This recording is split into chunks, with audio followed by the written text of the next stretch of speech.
Allez, un coup d'œil sur la revue de presse du jour avec Thomas Ranou. Budget, sécurité, justice. Le Figaro se penche notamment ce matin sur les grands défis qui attendent François Bayrou. On en a parlé tout à l'heure dans les semaines à venir, alors que le Premier ministre doit s'envoler ce soir pour Mayotte. Il sait qu'il devra s'attaquer rapidement à la pile de sujets brûlants qui s'accumulent sur son bureau. Peut-on lire dans les colonnes du quotidien qui pointent la nécessité de résoudre l'équation du budget 2025. Le gouvernement Bayrou sera contraint de jouer les pompiers sur l'incendie du budget dès la fin de la trêve des conviseurs. L'autre sujet majeur mis en avant, c'est la lutte contre l'insécurité. Premier objectif pour Bruno Retailleau, le combat contre la délinquance.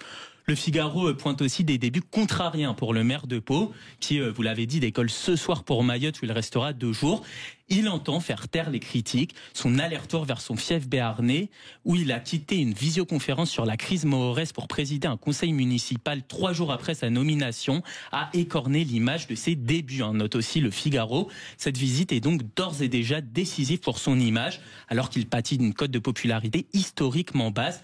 2 tiers des Français se déclarent mécontents de son action, selon le dernier sondage IFOP. On parlera certainement de son déplacement demain à Mayotte dans notre matinale. Et puis dans cette période hivernale, le Parisien aujourd'hui en France qui se penche sur la chute des petites stations de ski qui disparaissent au fil des années. Un phénomène qui dure et qui s'explique par plusieurs facteurs. Et oui, 186, Laurence, c'est le nombre de sites de ski qui ont périclité depuis 1950, aussi bien dans le Jura que dans les Vosges, dans le Massif central et même les Alpes, peut-on lire ce matin. Un phénomène qui est bien sûr en grande partie dû au réchauffement climatique et à la neige qui se fait de plus en plus rare. Mais l'autre raison, c'est aussi le vieillissement du matériel.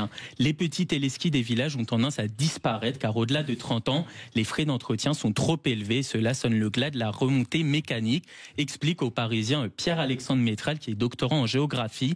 Cette réalité inquiète les acteurs du secteur. Si le ski s'arrête ici, c'est toute l'activité économique du village qui s'arrête avec, explique un moniteur. Voilà, puis très rapidement, on termine avec le quotidien régional Sud-Ouest qui se penche sur le choc de ce Boxing Day en top 14, opposant l'UBB à Toulon. Et oui, 5 succès de rang pour l'UBB qui tentera de finir l'année sur une bonne note et de conserver sa première place face à l'autre équipe en forme du moment. On n'est pas souvent sur ces temps de passage, on est plus souvent en retard dans l'hiver, souligne le demi de mêlée Maxime Lucu, qui juge que ce match fera partie des moments importants de la saison. Rendez-vous donc à 21h05 sur la pelouse de Chabandelmas, évidemment sur Sud Radio, avec Alexandre Priam et toute son équipe. Évidemment, merci beaucoup et on se retrouve dès demain matin, Sud Radio 9h17.